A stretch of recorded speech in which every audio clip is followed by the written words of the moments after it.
guys, welcome to my channel. So आज है day 2 and right now we are in Uttarakhand and हम यहाँ पे कल लाखा मंडल पहुँच गए थे around 6:30 p.m. and we took a homestay and then we had some food and slept nicely and right now it's 6:30 a.m. in the morning and अभी हम जाएंगे लाखा मंडल शिवजी जी के दर्शन करने। तो अभी चलो देखते हैं, आपको लेके चलते हैं। सबसे पहले तो मैं आपको यहाँ के व्यू दिखा देती हूँ मॉर्निंग के।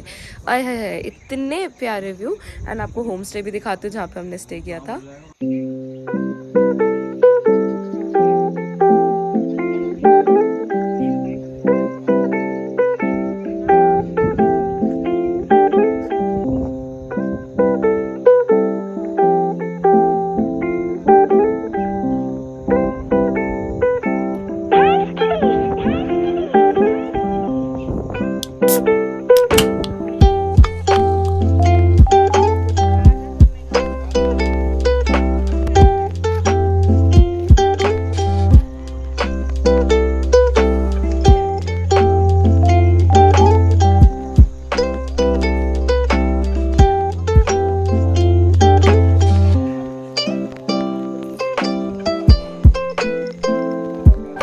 अब आ चुके हैं हम अपने रूम में एंड गाइस मैं होंगी ready. So guys I am ready and हम हो चुके हैं all set to go to Lakha Mandal. Here is a car and yeah again the view is so pretty. So guys ये जो रास्ता दिख रहा है आपको, यहाँ से होते हुए हम ऊपर जाएंगे लाखा मंडल और एक वहाँ पर माता रानी की गुफा भी है। Let me show you.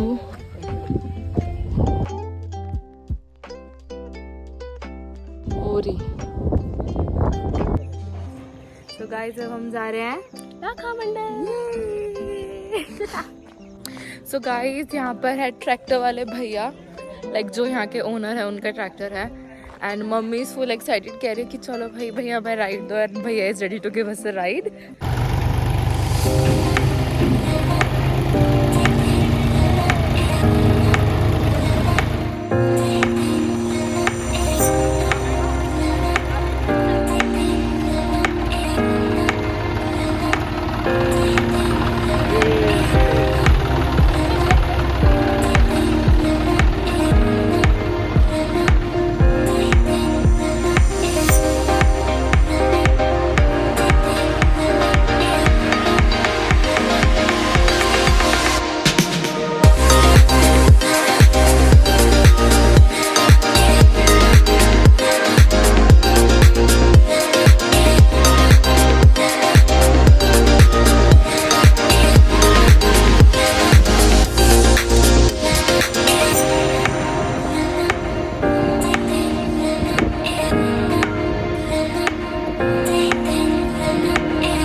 तो गाइस हम पहुंच चुके अपने डेस्टिनेशन में एंड जो हम जहाँ रुके थे होम स्टे में वहाँ पे भैया जी थे जोशी जी करके, उन्होंने स्पेशली हमें ये एक रास्ता दिखवाया जहाँ पे मंदिर सीधा यहाँ पर है, लाइक बहुत ही पास है, वरना नीचे पार्किंग करनी पड़ती है, वहाँ से पैदल चलना पड़ता है 1-1.5 किलोमीटर। बट यहाँ पे हमें जस्ट ठीक मंदिर के 2 मिनट की दूरी पे रुकवाया गया है। यहाँ पे मंदिर है, मैं आपको दिखाती हूँ, लेके चल।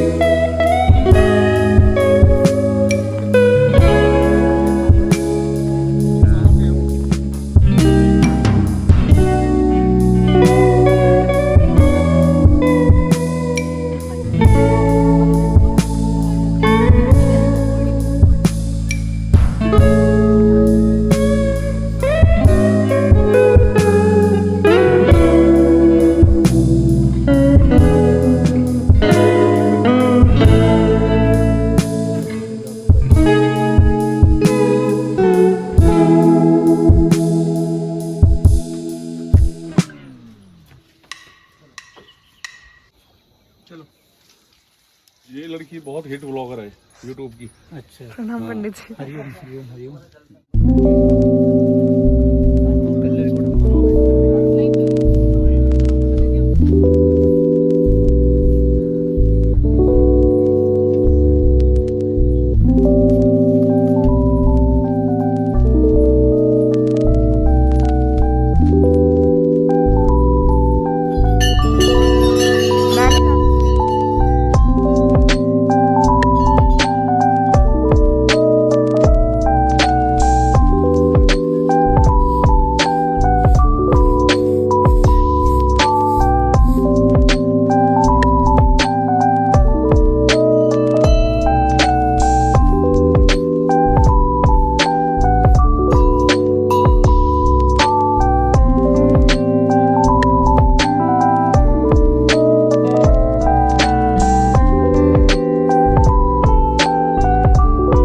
ये जो स्थान है, ये स्थान है आदि केदारनाथ। इसकी जो स्थापना है पांडवों ने द्वापर युग में की है। यहाँ पांडवों ने 33 कोटि देवी देवता अंदर विराजमान किए हैं। परिसर में 1.25 लाख शिवलिंग पांडवों द्वारा स्थापित हुए हैं और 4 युग के यहाँ ज्योतिर्लिंग है। सतयुग का ज्योतिर्लिंग अंदर पांडवों ने विराजमान किया, जिसकी खोज गाय माता ने की। गौ माता एक नदी पार से आती थी, अंदर दूध से अभिषेक पूजा करती थी शिवलिंग के ऊपर, तो वो सतयुग का ज्योतिर्लिंग है। त्रेता युग का जो ज्योतिर्लिंग है भगवान राम जी के समय का, भगवान राम जी ने रामेश्वर में विराजमान किया जब लंका के लिए पुल बांधा था। या तो त्रेता युग का ज्योतिर्लिंग रामेश्वर में विराजमान है, या इस स्थान पर यह त्रेता युग का ज्योतिर्लिंग है। यदि आप रामेश्वर में गए होंगे तो इस प्रकार का ज्योतिर्लिंग रामेश्वर में और यहाँ विराजमान है। द्वापर का जो ज्योतिर्लिंग है, भगवान कृष्ण जी का जब अवतार होता है द्वापर युग में, तो उस समय का जो ज्योतिर्लिंग वो हरे कलर का, ये देखिए ये ग्रीन वाला है, क्योंकि भगवान कृष्ण जी को हरा पसंद था, तो पांडवों ने हरे में शंकर को विराजमान किया। कलयुग का जो ज्योतिर्लिंग है वो आगे है। उस शिवलिंग पर जब आप लोग अभिषेक करेंगे, उस शिवलिंग के अंदर आपकी फोटो दिखेगी। यहाँ एक मेला भी लगता है इस भगवान भोलेनाथ जी का, 15 अप्रैल को हर साल यहाँ मेला होता है। फिर कपाट खुलते हैं 4 धाम के। अंदर आपने माता जी के चरण देखे। माँ पार्वती जब 5 वर्ष की थी, तो माता पार्वती ने इस स्थान पर 12,000 साल तपस्या की है। जिनकी शादी हो जाती है, चाहे हो बेटा हो बेटी हो कोई भी हो, यदि किसी की संतान नहीं होती, वो लोग यहाँ महाशिवरात्रि को आते, पूरी रात्रि यहाँ बैठकर भगवान शिव की तपस्या करते हैं और साल भर के अंदर उनकी संतान हो जाती है। आप लोगों की 4 धाम की यात्रा इस भगवान आदि केदार के धाम से शुरू होती है। हम भगवान से प्रार्थना करते हैं आपकी यात्रा मंगलमय हो, आपका परिवार फले फूले, भगवान आपकी मनोकामना पूर्ण करें। अब आप आगे आइए, पॉज कर लो। इस मंदिर को पांडवों ने एक रात में इस मंदिर की स्थापना की।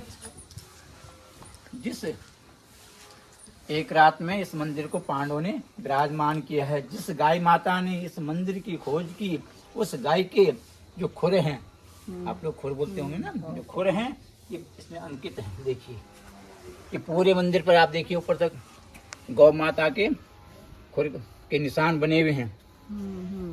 ऐसा मंदिर आपको पहली बार मिल रहा होगा जो गाय माता के द्वारा इसकी खोज हुई है, और जिस मंदिर पे गाय के पद चिन्ह बने हुए हैं देखिए, और इस मंदिर पर एक एक पत्थर को ये नकाशा गया है।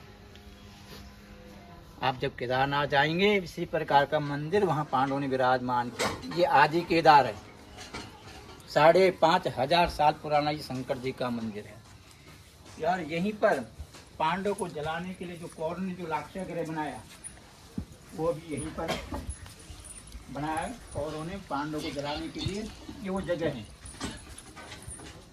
इस जगह पांडव को जलाने के लिए कौरव ने यहाँ लाक्षागृह बनाया था। जब आग लगाई वो महल पूरा जल गया। वर्तमान में जो अवशेष है इस समय, ये पत्थर देखिए आप, ये लाक्षागृह के पत्थर है, ये जले हुए पत्थर है उस समय के। यहाँ से विदुर जी ने सुरंग बनाई। आपको एक नीचे गुफा मिली होगी रोड पर, हाँ देखिए पांडव गुफा। उस गुफा के अंदर जब आप लोग जाएंगे, उसमें एक छोटा सा शिवलिंग है। उस शिवलिंग पर कुदरती अभिषेक होता रहता है, वहाँ कोई जल नहीं चढ़ाता है। वहाँ 2 सुरंग और हैं, एक यमुना नदी में जाती है और एक केदारनाथ को। तो पांडव उसी रास्ते केदारनाथ गए और फिर शंकर जी का मंदिर वहाँ विराजमान किया। यहाँ से वो सुरंग बनाई विदुर जी ने। आप आइए, ये गोल पत्थर देखिए आप, इस जगह से विदुर जी ने सुरंग बनाई, अंदर ही अंदर पांडवों को उस गुफा में बाहर निकाला। सतयुग में आपने दक्ष प्रजापति की कथा सुनी होगी। दक्ष राजा के यहाँ जब यज्ञ हुआ तो दक्ष राजा जी ने सभी देवी देवताओं को बुलाया, अपनी बेटी सती को, शंकर जी को नहीं बुलाया। तो जब सती को पता लगा तो उन्होंने शंकर जी से कहा, भोलेनाथ पिता के यहाँ यज्ञ होने जा रहा है, वहाँ चलेंगे, माता पिता से मिलन भी हो जाएगा, यज्ञ में सम्मिलित हो जाएंगे।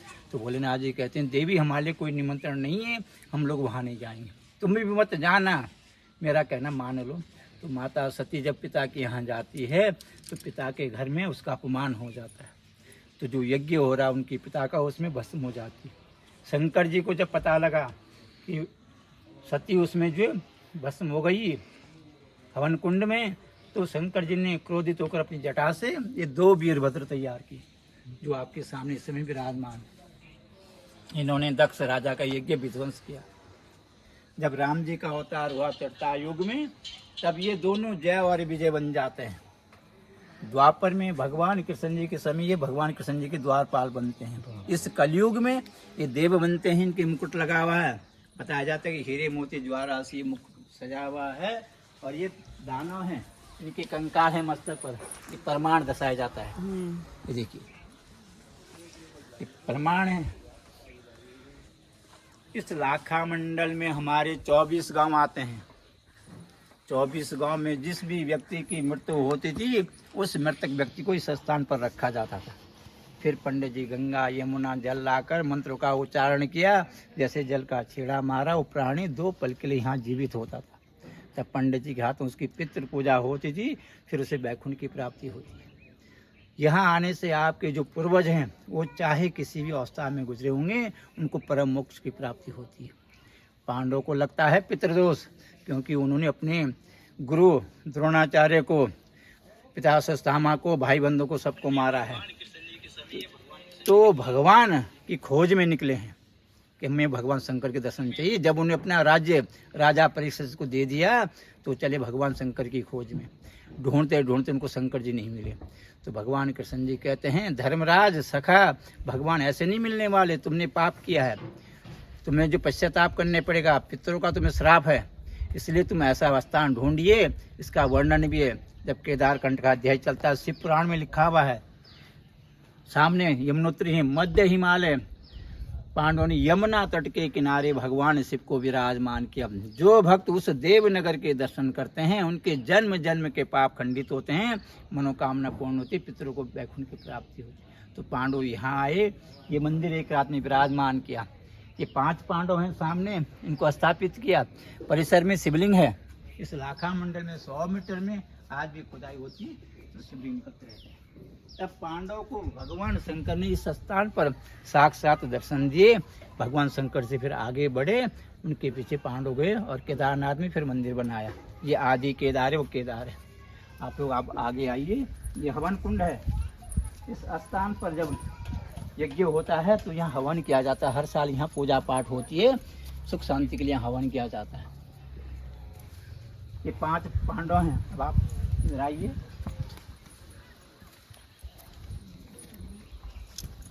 ये धर्मराज हैं, युधिष्ठिर महाराज जी, पांडवों के बड़े भाई। ये अर्जुन रूप में विराजमान है, ये भीम रूप में विराजमान है, वो सदैव हैं, नकुल हैं, 5 पांडव हैं। जिस प्रकार पांडवों ने इस मंदिर की स्थापना एक रात में की है, पांडव इसको भी एक रात में बना रहे थे। रात खुल जाती है, ये मंदिर अधूरा रह जाता है। कल युग के 4 चरण हैं। पहला चरण समाप्त है, दूसरा चरण शुरू है। जब चौथा चरण आएगा तो बताया जाता है कि मनुष्य के लिए अन्न नहीं होगा। उस समय इतना काल पड़ जाएगा तो अन्न बिल्कुल नहीं होगा। तो इस स्थान पर पांडवों ने मनुष्य को जीवित रखने के लिए यहाँ भंडार भरा हुआ है, जिसको अन्नपूर्णा भंडार धन कहा जाता है। ये आप देखिए, इस शिवलिंग का जो आकार है, ये ब्रह्मरूपी आकार, ये पश्चिम को है और दक्षिण के बीच में। किसी भी मंदिर का द्वार पश्चिम को नहीं होता है, क्योंकि यम का वास होता है, इन्हीं के सामने मृतक आदमी रहते तब जीवित होते हैं। ऐसा ही पहला मंदिर है यहाँ पर, जिनका द्वार पश्चिम और दक्षिण के बीच में है। जो भी मंदिर हैं, या पूरब या उत्तर को मंदिर मुँह होते हैं, इनका पश्चिम को है। तो आप वहाँ से एक परिक्रमा करके इस जगह आइए, फिर आपको हम आगे की महिमा बताएंगे अंदर से। हाँ हाँ, यहाँ से आइए आप लोग। हर हर हर हर हर हर। इस लाखा मंडल में जब जब खुदाई होती है तो ऐसे अवशेष निकलते रहते हैं। इस स्टोर में बहुत सारी मूर्तियाँ रखी हुई जो बाहर परिसर में मिली है, शिवलिंग रखे हुए हैं। और इसमें एक लेख भी है 14 लाइनों का। एक संत बुलाए थे यहाँ, तो उस संत ने उस लेख को पढ़ा है। पूरा पढ़ के जब वो कुछ बताना चाहते थे तो उसके प्राण निकल गए। अब ना जाने उस लेख में क्या लिखा हुआ, अभी तक उसका उल्लेख नहीं हो पाया है। तो ये जो स्टोर है, ये बगल में बन रहा है म्यूजियम। ये सारी मूर्तियाँ सब इसके जो अंदर रखे हैं वो सब वहाँ रखे जाएंगे। जब आप दोबारा इस देवनगर में आएंगे तो आपको दर्शन करने को मिलेगा। तो आप आइए आगे। जब यहाँ 2007 में जब इस परिसर की खुदाई होती है तो ये शिवलिंग इस जगह निकलते हैं। ये देखिए, इस परिसर में 2007 में खुदाई हुई और ये शिवलिंग इस जगह निकली। परिसर के बाहर भी जब खुदाई होती है तो यहाँ ऐसे ये शिवलिंग निकलते रहते हैं। देखिए, ब्रह्मा विष्णु महेश तीनों देव एक साथ सामने विराजमान है। और यहाँ ये 2022 में निकले हैं। अभी जब यहाँ खुदाई हुई तो ये 2022 में शिवलिंग इस जगह निकला। ये बन रहा है म्यूजियम। ये अच्छा, 2022 के निकले में। जब ये म्यूजियम जब ये तैयार हो जाएगा, अंदर से अभी काम चल रहा है, तो इसमें सारी मूर्तियाँ रखी जाएगी। जब आप दोबारा आएंगे तब इसमें दर्शन करने को मिलेगा। ये है एक काली माता चौराहे की। जब भी कभी मनुष्य अकेले रात में होता है तो भय भी लगता है। ये तो इस माँ को जब याद करेंगे तो ये माँ भक्ति की रक्षा के साथ खड़ी हो जाती है, अपनी भक्ति की रक्षा करने के लिए। तो इसे चौराहे की काली माता के नाम से जाना जाता है। अब आप यहाँ आइए।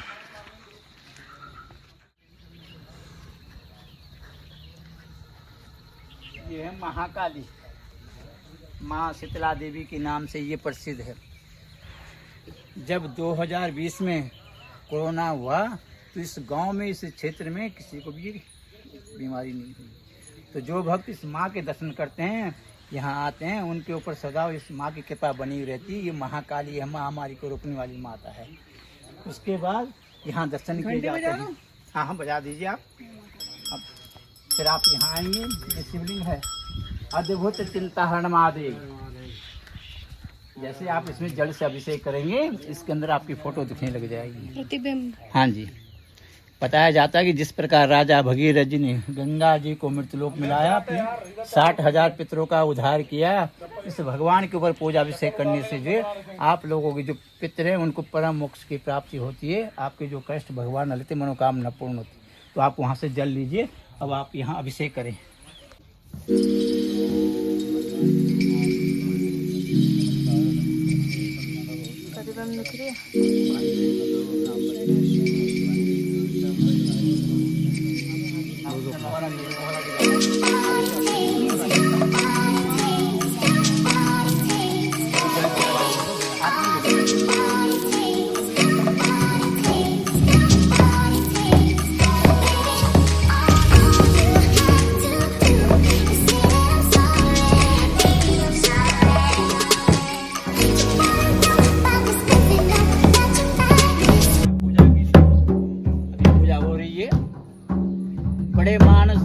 जो इस भगवान की पूजा में पंडित जी बता रहे थे कि केदारनाथ धाम की पूजा और यहाँ पे लाखा मंडल की पूजा का समय सेम है।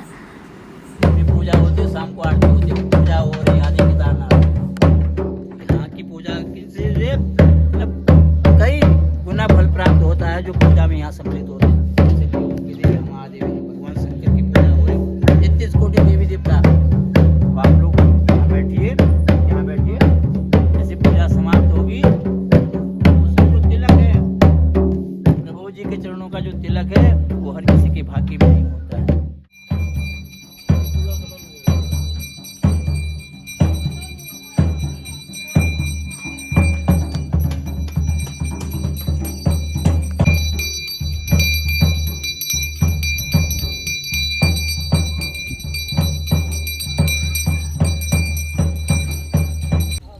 गाइस हमारे हो चुके हैं बहुत ही प्यारे दर्शन और हमारा इतना अच्छा टाइमिंग था कि उसी टाइम पे आरती हो रही थी और पंडित जी ने बोला कि बहुत खुशनसीब होते हैं जिनको आरती अटेंड करने का मौका मिलता है। तो अब हम चलते हैं वापस, शायद ऊपर की तरफ जा रहे हैं, कोई जगह एक्सप्लोर करना है, तो चलो देखते हैं।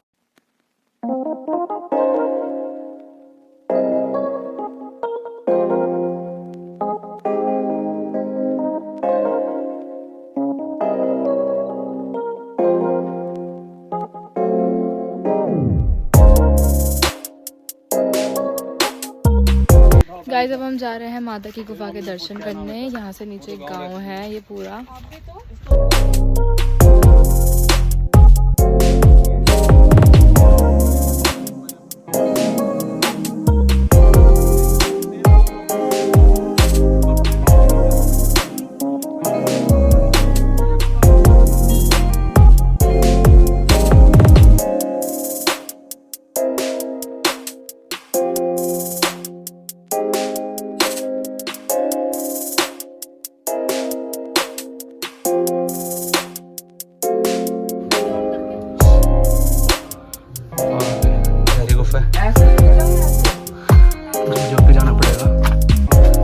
जय श्री राम, हर हर महादेव, हर हर महादेव। बहुत गहरी गुफा है, ये बंद है, वो खुला है यहाँ पे।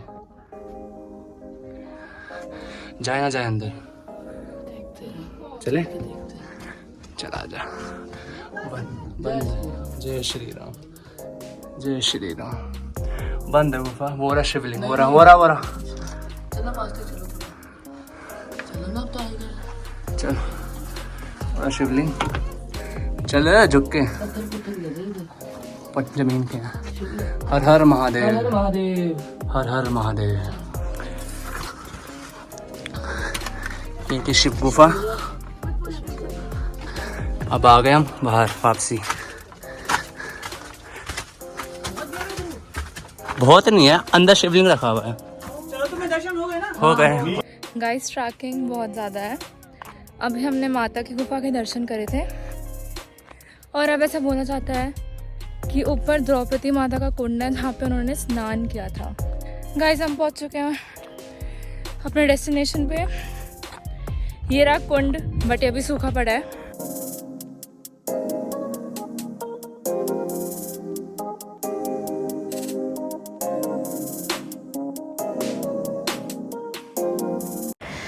After all this, we came back to our homestay. Speak to me. आज जाननी मैं